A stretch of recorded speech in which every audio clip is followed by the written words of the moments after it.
edition of Jofo in the Ring. And yes, my name is Frank Jofo, and we got a special guest, probably one of my favorite independent companies out there right now, the co-owner, executive producer, and head of talent relations for CATALYST Wrestling. We got Ashe Samuel. Let's get into the action.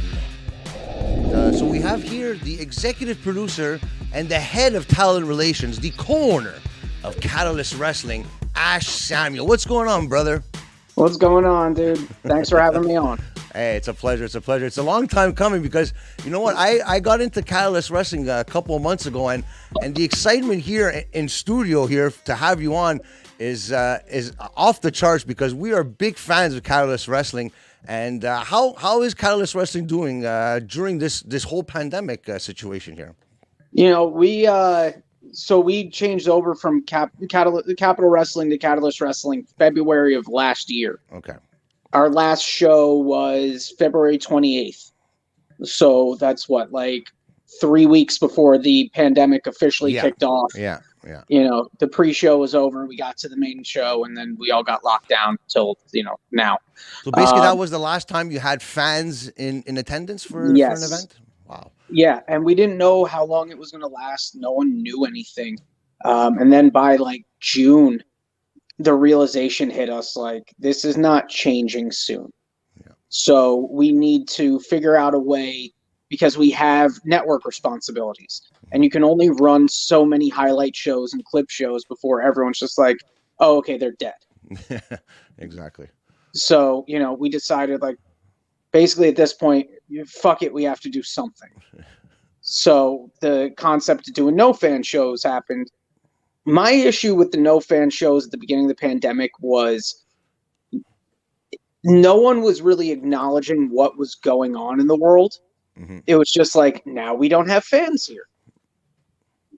I didn't want to do that. Matt Ryan, the other owner, the other executive producer of the show, didn't want to do that either, my creative partner. So we started kicking around ideas, and basically it was, do you remember the Inoki death match in 71 on the island? You're gonna have to refresh my memory on that. Okay, I don't know if you've ever seen. Dude, I'm only 36. I've never seen. I've only seen it on tape. Okay. But he bought an island and ran a quote unquote island death match that was just a bunch of dudes wrestling in the jungle. Okay. It was a ring set up randomly in the jungle. Sounds amazing to me. That's for sure. it was. The concept was great. The actual execution of it, not so much. The concept was fucking awesome. So we're like, okay, let's have a story going on that's not, we're just running shows with no fans because we need to do something. Yeah. Which is where we came up with the idea of the tournament, the idea of Death Island, or CDAO as we call it, because we're kind of shticky like that. We're offbeat, Well, the show must go on, right? The expression says. And when this pandemic did happen, a lot of people's lives stopped. A lot of organizations and companies stopped. But what I saw from you guys kept the finger on the pulse and just tried to do something. And you know what? And I enjoyed the side-out tournament. There was a tag team tournament for that as well, if I'm not mistaken, and a singles tournament as well, right?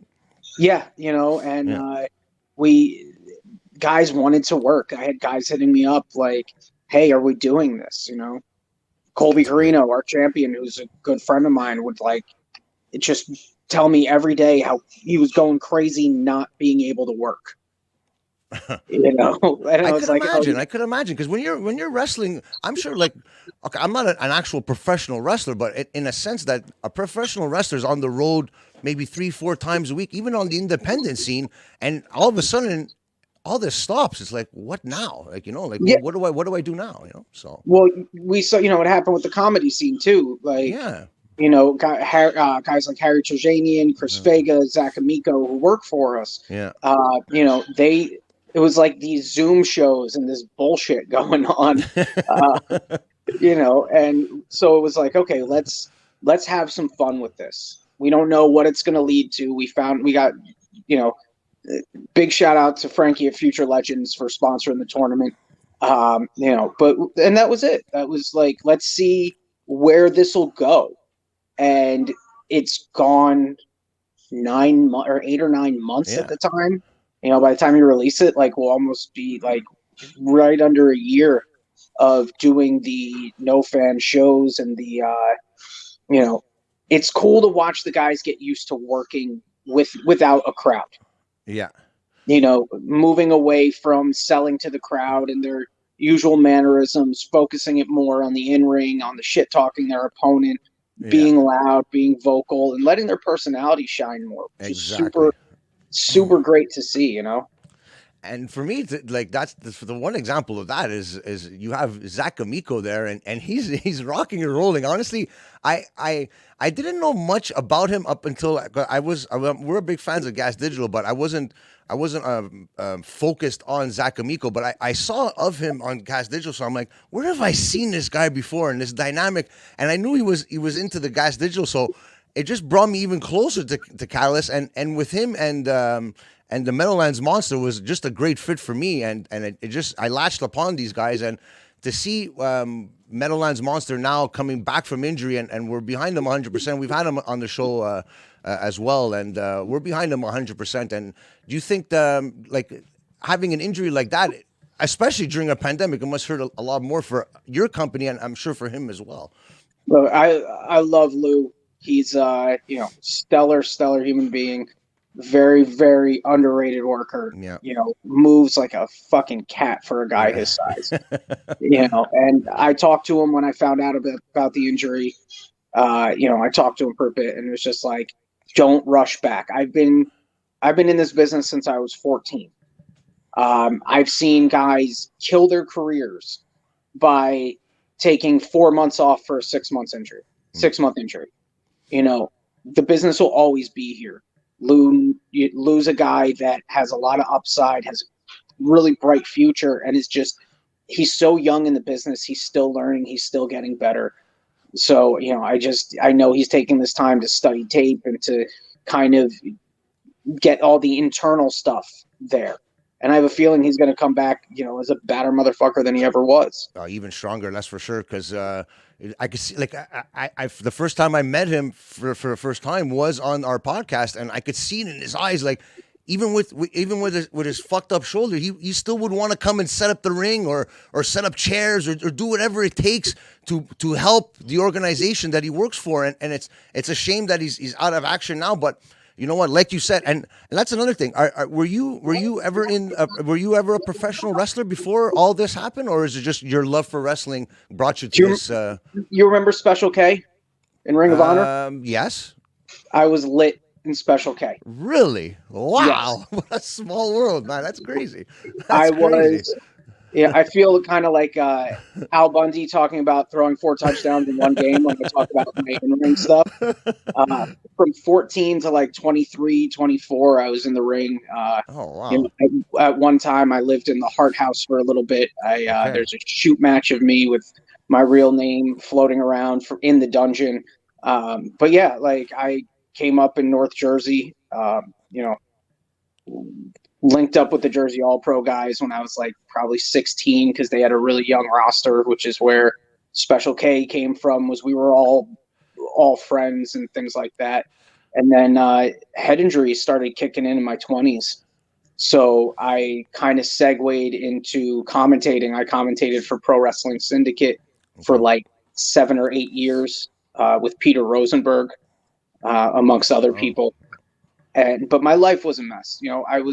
I got into wrestling at 14, and people teach you how to make it in the wrestling business, but they don't teach you shit about life. Yes, that's the most important thing.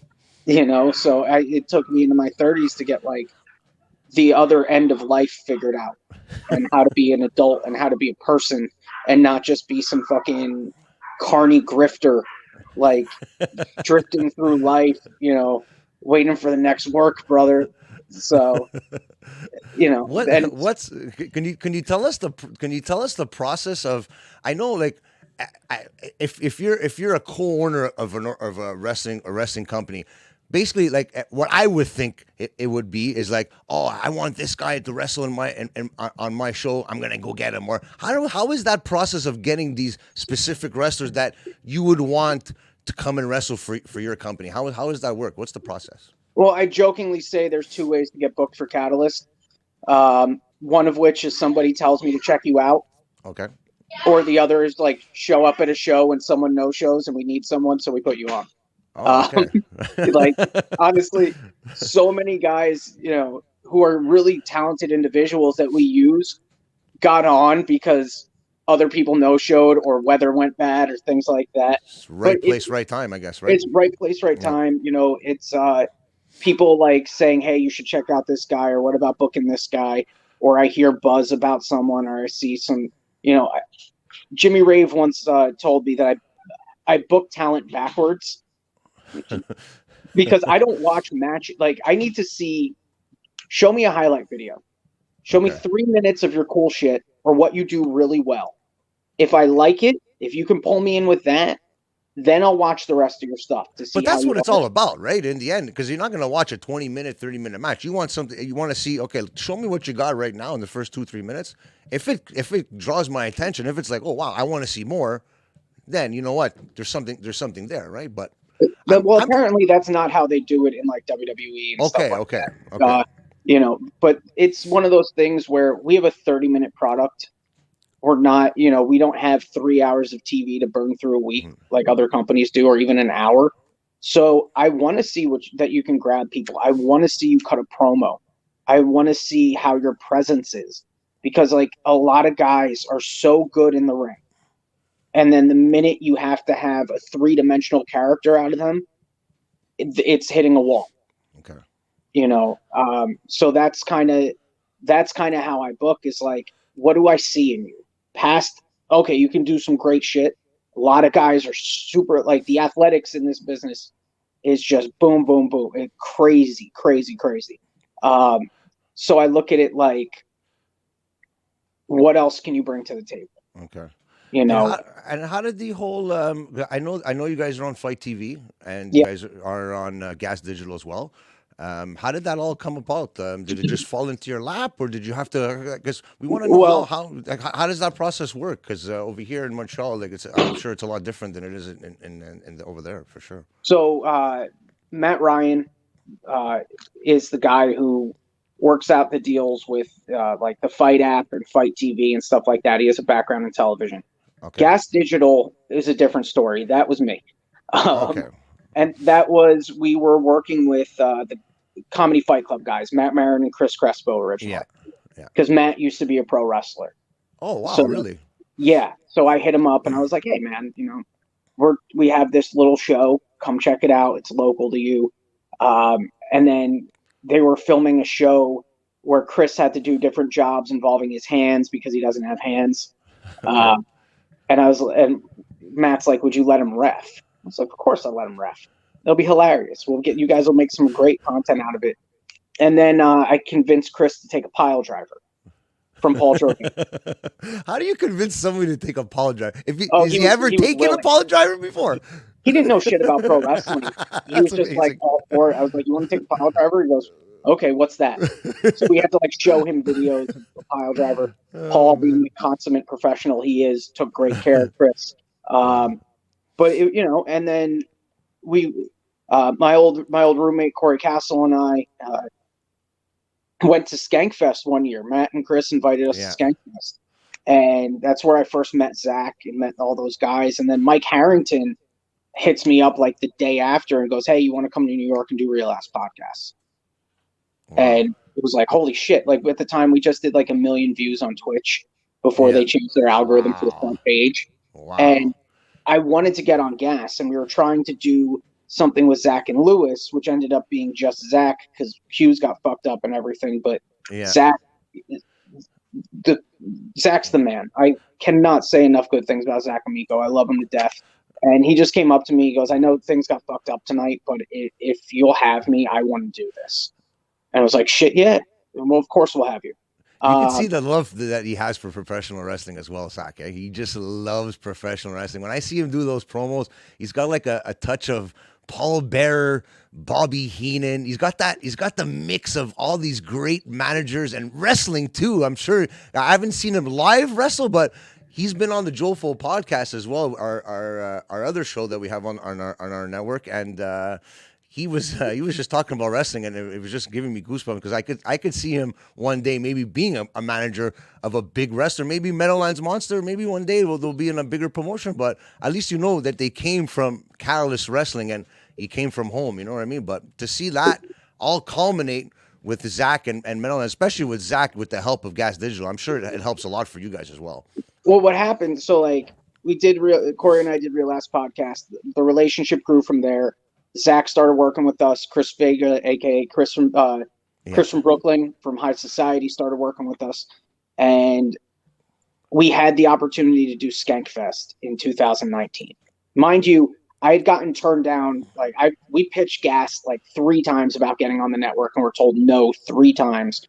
Wow. Because Ralph doesn't know a lot about wrestling, so he didn't see what we could bring to the table. Yes. He'd never really seen what we do. And then Lewis was like, "Hey, you guys want to do Skankfest?" Like, I think it was Robbie Bernstein pitched him to us, and I was like, or pitched us to him.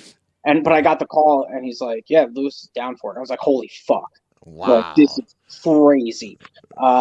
So we did Skankfest, and it went better than I ever could have hoped. It was like, I've been doing this a very long time. I've gotten to have some very cool experiences in wrestling. That was top. Was that producing that Skankfest show. And then from there, like, people really dug what we did. And, I hit up Lewis and I was like, "Hey, can we talk more about us coming to Gas?" And he was like, "Fuck yeah, come on. Meet me in New York." So I met him in New York. And, we got it done. But it's one of those things where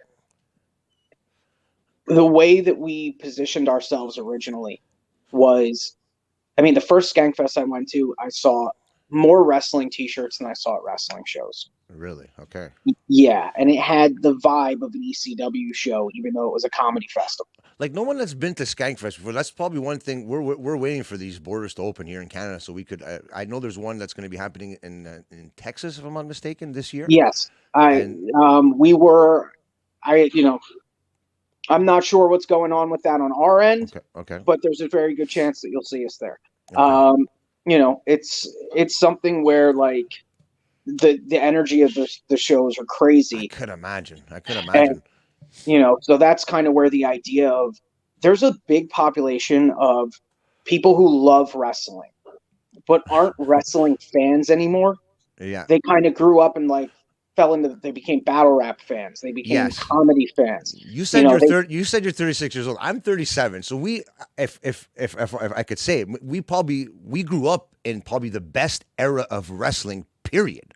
So now what we see now, it's like, look how much better it was before. So nothing's going to impress me now as it did back in the day. Not to say there's nothing that impresses me now, but considering I'm comparing it to probably the best era in wrestling, WCW and WWE in the Monday Night Wars era, it's nothing like it is like it was before. So all those people, like in our age group, I'm sure they drifted off and said, "I'm not watching it anymore." But guys like us, we still kept watching and we still kept on top of the game. But I'm sure there's the majority of people that are slowly coming back and like, "Oh, I remember these guys. I remember this. I remember that." So it's getting people more excited to watch wrestling again, I think so. But we'll see. But with this whole pandemic, who knows what's going to happen? But I think there's going to be a lot more people watching wrestling after this pandemic is all over.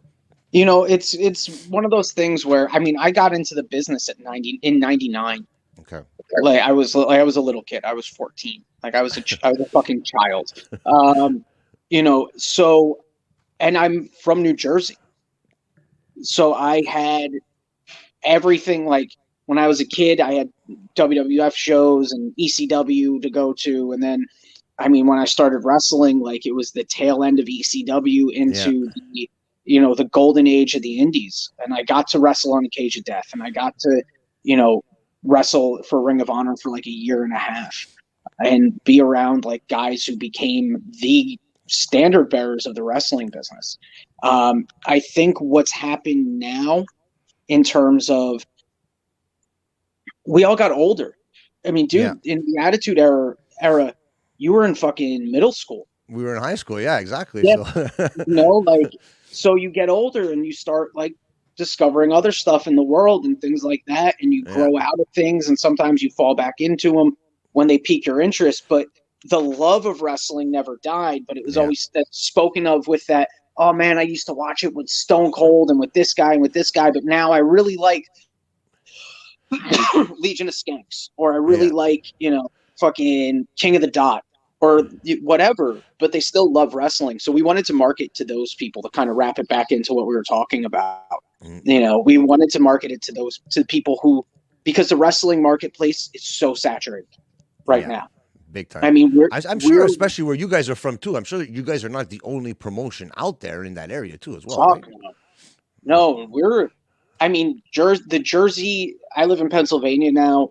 Between Jersey and New York, well, New York doesn't have shit going on right now because of the pandemic. Okay. But Okay. before all of this, I mean, the tap dance we would have to do to book shows to get everyone we needed there to film our TV, because there were so many other companies and guys had loyalty to so many other places and things like that. Like, it wasn't like Canada where, each province has a couple companies. Yeah. You have a guy like Danny Warren who runs like the entire Midwest of the country. Yeah. With CWE, you got IWS in Montreal, Yeah. Smash in Toronto, but there's not, the marketplace isn't that saturated. Whereas in the US, like, every state, has at least 5 to 10 indie companies. So That's what I see too. Is there like, do you make, because I know obviously Meadowlands Monster was on our show and he said that he works for Pro Wrestling Magic as well. Is there a conflict of interest when it comes to that, or are you okay with that, or is there some kind of deal you guys make, or if you want to talk about it? I like the Magic guys a lot. They're really, they're good people. Like, on a human level, they're actually like good people. Okay. Which is, you don't really come across a lot in the wrestling business. But there's no conflict because we're a national product, even though we're not, we're not on a huge TV level. We make television. Those guys run independent wrestling shows, which there's no like, that's not a knock. They do really good business, but we have a different business model than them. So I don't look at them as competing. I don't look at any, like, really any of these companies as like people we're competing with. There's enough room at the table for everyone to make money. It's a matter of doing it properly and not fucking each other over and things like that. Like, Exactly. I'm not worried if Meadowlands Monster loses on another show and wins on our show, because someone in Kansas who's watching our product on Fight app or whatever isn't gonna know. Mm.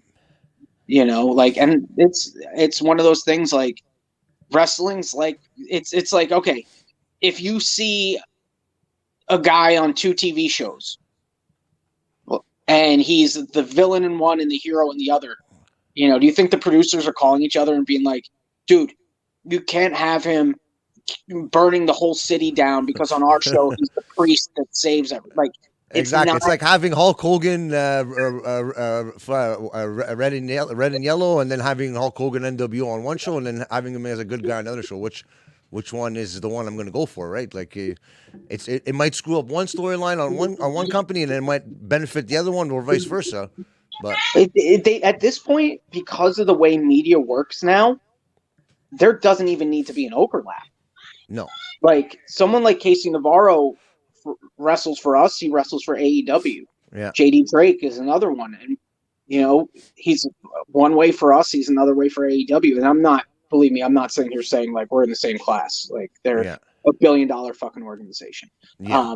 But what I am saying is, like, if you're a fan of our product and the way we tell stories and the way we do things, that's what matters to me.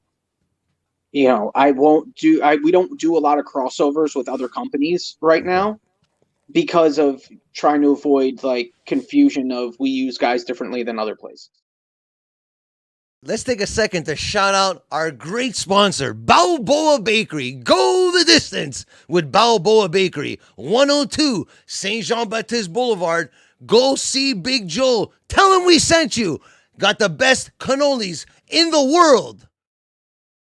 But there is guys that like you mentioned Casey Navarro, and I know there was, I think Jersey Muscle was on AEW Dark at Yep, one point yep. too. So 15 to Tony. see, Yeah. yeah, so and I know like they were with Catalyst at the same time when they were in AEW Dark when they started, right? I know Casey Navarro's still there, but Yep. how does that work for him? Like, is he still going to be wrestling with you guys, or is he contracted with AEW, or how is that all working now for you It's one guys? of those things where, Casey's our TV champion. Casey is one of the most, talented up and coming guys. That's for sure. Like, not even just from an in-ring standpoint. The kid bleeds charisma. It's crazy how, like, captivating he is to watch. Yeah. And that's one of those things that he's here as long as he can be here. I'm not trying to be the be all and end all for talent. Okay.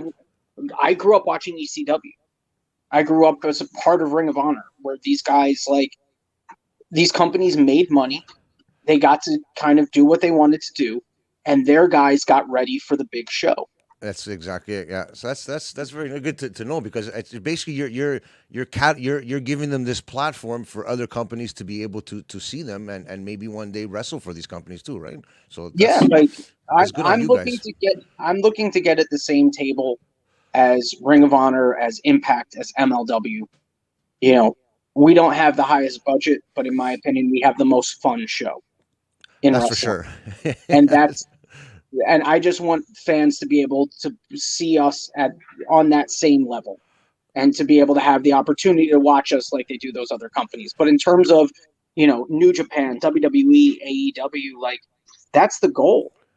That's the goal for these guys, is to be able Yeah, to make a living in the wrestling business. of course. I want us to be somewhere where those companies know, if you came from us, you do good business. You're in good You, hands. Exactly. like, and and be like ECW, the same deal Heyman had with Vince back in the day. I would love, Yes. but that's what it comes down to, is we're always going to be a company like that by choice.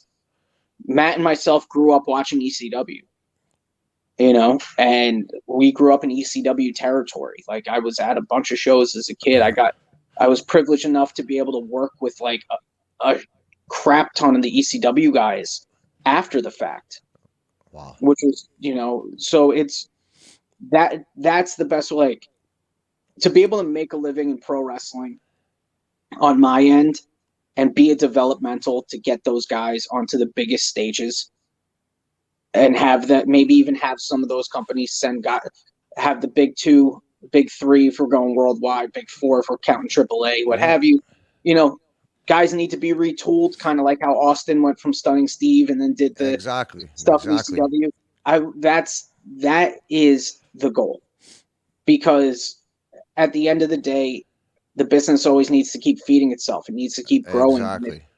It's, when I was coming up, the guys who we lucked out. We had so many vets who did TV for years and everything to learn from and to work with and everything. And now, because of how the performance center system is, and how, how many TV jobs there are, guys don't have that. Yeah. So we're fortunate to have guys like Homicide as both a talent and a producer, guys like HC Loke, be able to kind of help these young guys And learn guide stuff. them. Yeah, exactly. Because you kind of need someone to fall back on too, right? Like, if all these young kids that are there, I'm sure, are like, oh, who do I look up to here and ask these certain questions to, and guys like Homicide, like you said, Homicide. It'd be a shame for me not to talk about Homicide and Colby Carino, probably the best rivalry I've seen in wrestling and on the independent scene in 2020, and it all culminated with that match they had for the title, and when they started putting out the gas the gas on the table, and he went through that table. Unbelievable match. And honestly, how was the process with Homicide? Because I know that He was he in ECW before, if I'm not mistaken? No, Homicide? Homicide. I mean, I've known Homicide since I was 16. Um, through Jersey All Pro, through Ring of Honor, Pro Wrestling Unplugged, all those companies, and you know, we brought him in to be the guy, right? Yeah. And he's such a wealth of knowledge. You know, he works NWA. He works for because everyone just thinks of him as this brawler, but A, he's one of the best technical wrestlers on the planet. Yeah, I could see that for sure. And B, the man is fucking brilliant when it comes to being an agent and a match producer. Very wrestling smart. I could tell. I could tell that he has that head for it too. So smart and just a great human being. You know, and it was one of those things that he always takes the time to talk to the young guys. He always takes the time to answer their questions, to watch their tape, to give them advice, things like that. You know, and when he had his daughter, he was stepping away from the ring for a little bit. Okay. So, you know, the conversation of while you're away from the ring, will you be a producer for us? Wow. And he said, yeah. And he's one of my favorite people in the wrestling business. Like, he's just such a to have somebody like that behind you is to have a guy that's amazing. That it is. It's a huge honor, you know. And him and Colby actually started with GCW. It didn't even start with us. Well, I know Homicide has fought his father, Steve Carino, as well, right, in the past. I was on that show as a kid. The barbed wire match when with the eardrum popping and stuff. How crazy! So, like the circle of life, you know, just everything just comes full circle. And wow, yep, man. Yeah. Yep. And we've all known Colby since he was like 8, you know, like 7, 8 years old. So they started working working in GCW, and they both said they kind of wanted to take it everywhere. Okay. And then it fizzled out in GCW. So it was like, fuck it, do it here. Because Colby was going to be our champ. Like, that was always the natural progression. So it's like, how do we do this? And it's like, all right, let's make this thing what it's supposed to be. Yeah. And, you know, we had Homicide with Harry Turjanian, who's fucking brilliant. Yeah, it was smash mouth. It was just promo. And even the matches, too, were great. And that final match, just to culminate Colby Carino winning the title, I was so happy for him. But to the point where I was always So here's the where you got tripped up on that. Oh. He won the title in December. Yes. Before the pandemic. Yes. And then Homicide stole the title from him. Ooh. So he had physical possession. Colby has been the champion actually since December. That match without the physical title, yeah, okay. Got him the physical title back. But they, you know, they killed it, and they knew like what they wanted from it. They knew what we wanted from it, and both of them are insanely talented. I mean, Colby improved so fast, it's scary. Yeah. And he's becoming one of the best workers in the country. And Homicide is the fucking man. Let's just be honest about it. So we knew we were going to get something brilliant. To get something to the level we got was, you know, it's humbling, man. Yeah, it's very humbling. It's humbling to have guys willing to go through those lengths for our, you know, for your company. For our company, for our like fledgling television show, and the fans too as well, yeah. Oh yeah, and it's something where like I was just blown away by the match, and sitting there, you know, and that was in the middle of the summer during the day, like trying to. You had in that warehouse. You had the garage doors open. I was saying, I'm sure it must have been pretty hot in there. Just to get that airflow. Dude, it was like 95 degrees, and they killed it. They absolutely killed it. You know, and like it was so cool to be able to air that. And you know, as a company, we were all so proud of that match. Yeah. It was awesome. It was absolutely awesome. So what's the future hold for CATALYST Wrestling in 2021 going forward now? Growth, eh? Growth. Just getting bigger, working. You know, we've been isolationist in terms of how we deal with the outside wrestling world. That's not going to be the case anymore. Yeah, you know, sure. I've been talking a lot to the guys from PPW in Indiana. Okay. We're gonna be doing some stuff with them. There's some other stuff coming up that I have to kayfabe until it's ready to, boil. Yeah. Okay. Adding more platforms, making more money, building course. the company, growing the company, and showcasing the best talent that is available. Like guys like Darius Carter, O'Shea Edwards, the Yeah. Rep, Casey, Jersey Muscle, the fucking Ugly Ducklings, who are like some of my favorite people in the wrestling business. I'm getting attached to Devante's. I don't know if it's the Zach Amico effect, but He's dope, man. Devontae's is great. Yeah. He was someone that people have been telling me to check out for a while. Yeah. When I finally did, I was like, yeah, he's one I want to bring in. Matt Mikowski too, man. Yeah.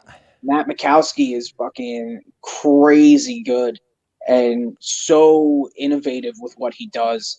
We got to have Jordan Oliver come back, who was with us a while before. And, I'm omitting people, and I hate doing that because honestly, like it's our whole roster. Like I can't pick someone on our roster and go, that's the weak guy, which is so mind blowing. It's amazing. It's amazing to say that actually, because everyone's at the same level and everyone's pulling their weight, and that's why the company's at where it is today. So kudos to you guys and congratulations for that. That's for sure. We're gonna have some surprises. It's the wrestling business, man. Anything can happen, and probably wrestling fans love surprises. That's for sure. So. Yep. But we just want to keep entertaining people, and I go into everything with zero expectations. So hearing that people like what we do, I'm always blown away, and I can't tell you how much I appreciate it. And but that's what we're young. We're babies, man. Like as a company, we're 4 years old. Everyone else on television right now is like 20 years in. Yeah. We're 4 years old. And that's the big difference. We're just starting to hit our stride. We're just starting to grow. We have more people coming in, guys like JD Drake, Braden Walker, from out of the area. And that's what we want to do. We want to be that place. And I want to be able to say, like, hey, watch these 4 companies that are on TV, us included. Tell us which one you're having the most fun watching. Because I truly believe the product we put out, is on that same level. And the more we add to our production values and things like that, people are going to see. I totally agree. Yeah. I'm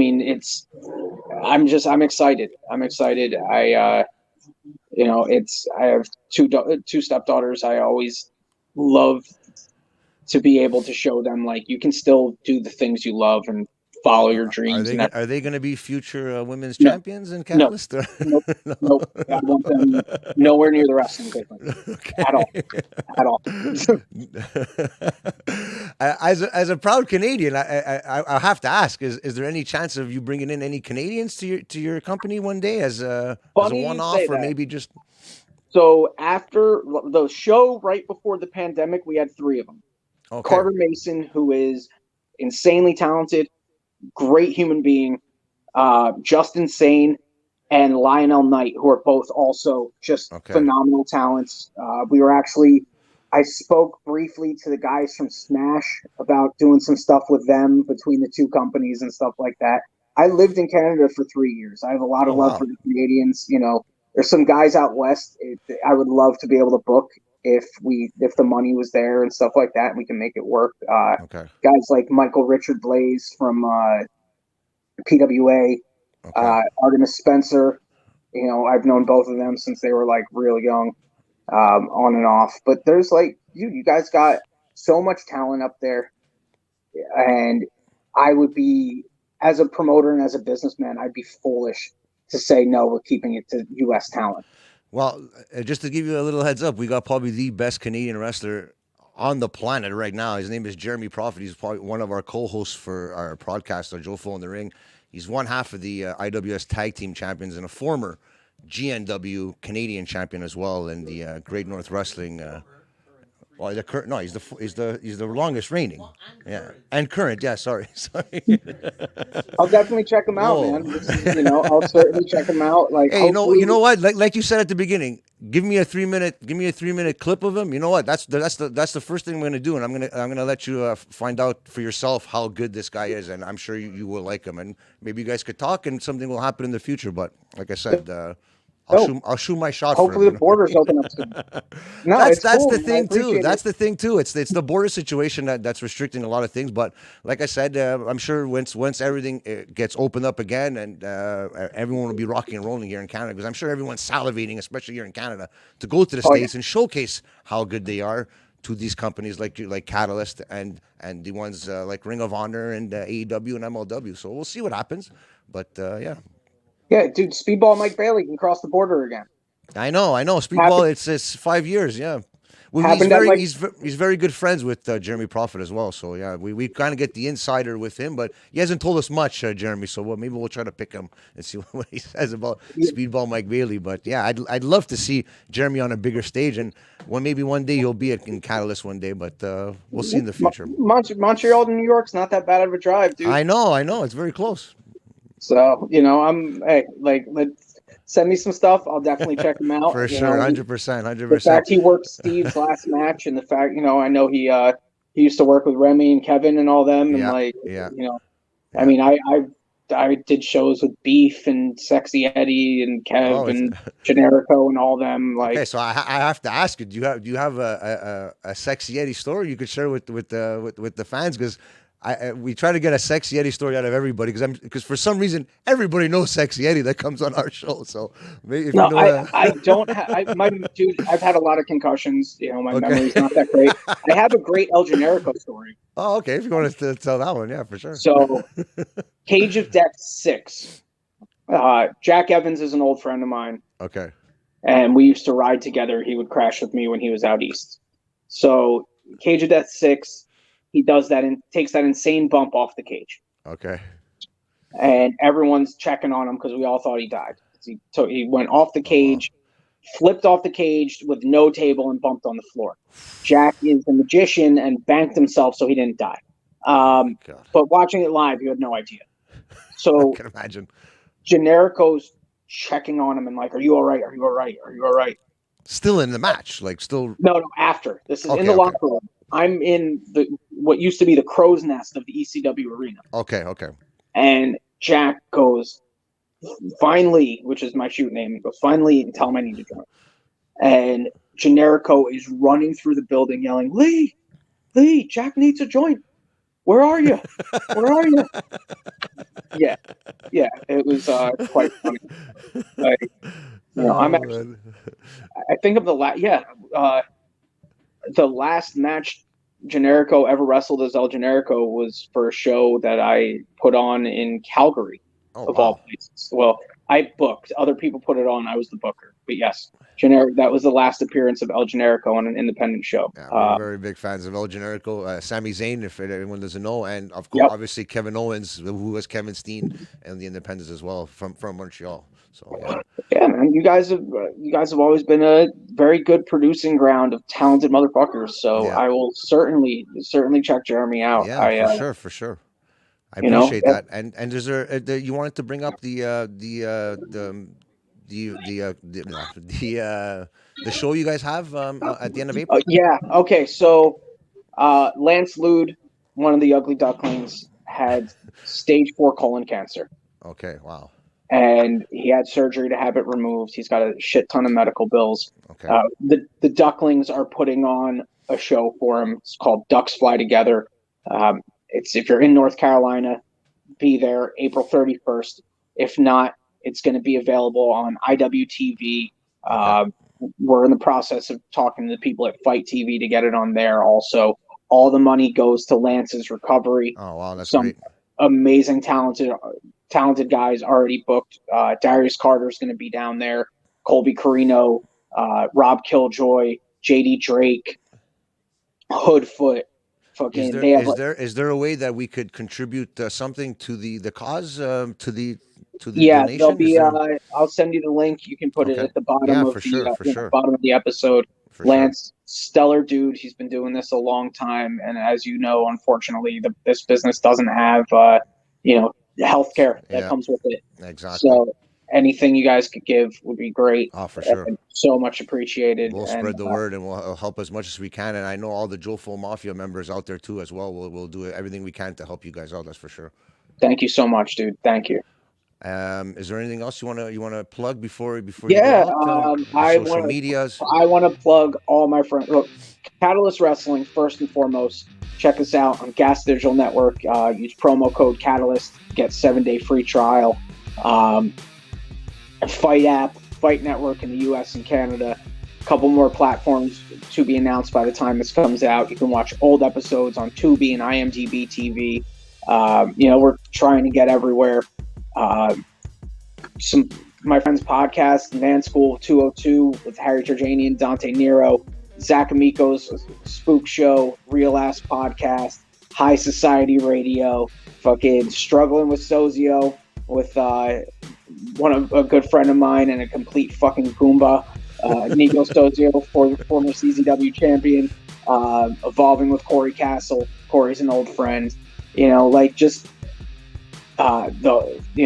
a podcast network called WWAB Network with all the old heads have podcasts on, and it's on Facebook, and there's a lot of cool content out, man. Yeah. And you guys, if you're listening to this, you obviously love pro wrestling, because if you're listening to an idiot like me talking we're at 46 minutes at this point, you love the business. So just continue to support it. There's going to be a lot of cool and interesting stuff coming soon. I have a nonprofit I'm working on, a couple other things that guys I know are working on. Your sound is going like. Oh yeah, sorry. No, I get. Just so that okay. The weather out here sucks right now, so it rasped me a little bit. But yeah, there's a bunch of cool stuff coming on, and I want to say, to you personally, Jofo, thank you for the coverage, thank you for the love. It's very much appreciated. And just keep supporting. Of course. When wrestling, all the Canadians listening to this, when wrestling comes back, fucking go to every show you can. We can't wait for that. Like I said, as soon as those borders open, I'm right there waiting to run across and go to these shows, and to go to New York and Jersey, and maybe hopefully if the borders are open, maybe I'll be able to see you guys in North Carolina. But if that's the case, you'll see me in 2021 at a CATALYST show. I could guarantee you that. And I want to thank you for being on our show and telling all our fans all about this great promotion, CATALYST Wrestling. Go watch it, go support it, and we're behind you guys 110%. You could guarantee on that. Thank you so much, man. You guys have a great one. It was a pleasure. Thank you very much, and have a good night. You too. Bye-bye. Bye. Thank you, Ashe Samuel, for coming on to our show and telling everybody what a great promotion this is. My favorite indie promotion right now. Go check them out on FITE TV and as well on Gas Digital. Plus, in our link tree, there is a link to the GoFundMe to help out the Ugly Ducklings event that's happening April 30th. Give whatever you can. Anything helps. We thank you in advance for that. And as well, we are on the road to 1,000 subscribers. Tell your friends, help us out, and remember, wrestling is life.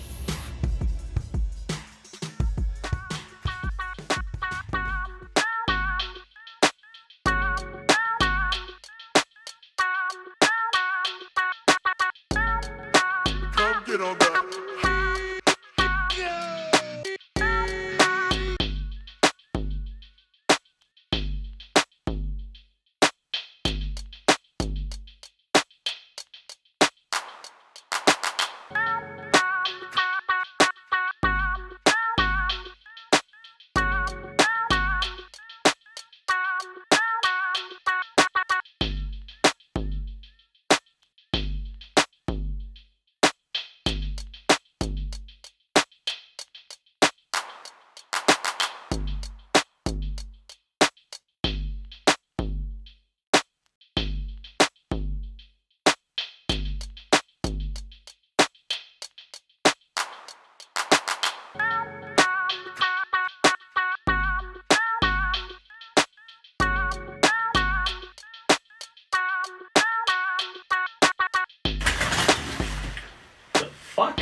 Fuck your bitch, you fat motherfucker. West side.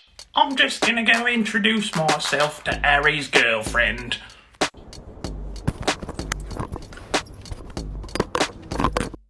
In your very best news anchor voice, I would love to hear you narrate yourself doing something super... Hey, thanks, Tabitha. I'm coming at you live from the living room in my shitty apartment that I haven't left in going on about 2 days now. I also haven't showered in about the same time, but as a fun workaround, I just wear a thicker sweater to cover the smell. We'll get back to you in the studio. Now let's take it over to my broadcast colleague Scott Steiner to get his thoughts on AEW Revolution.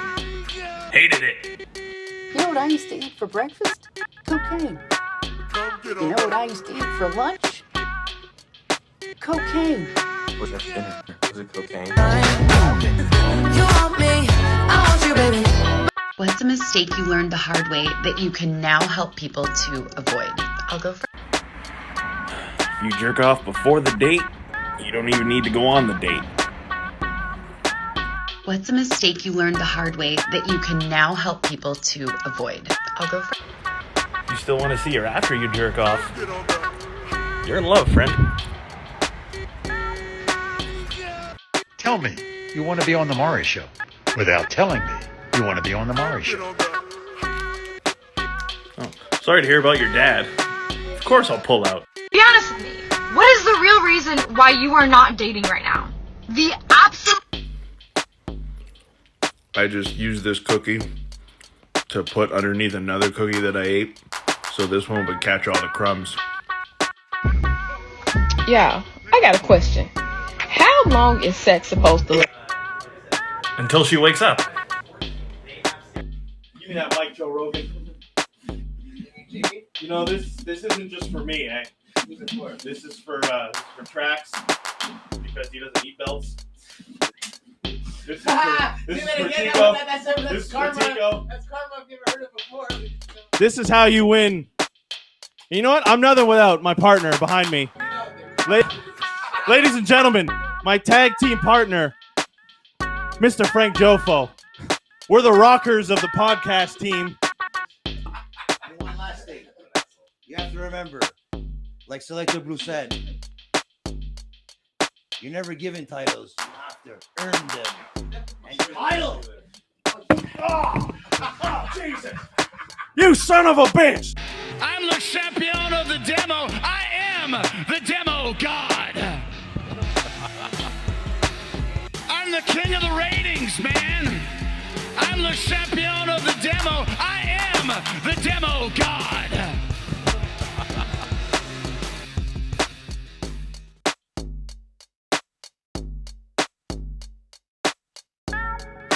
Come get on that.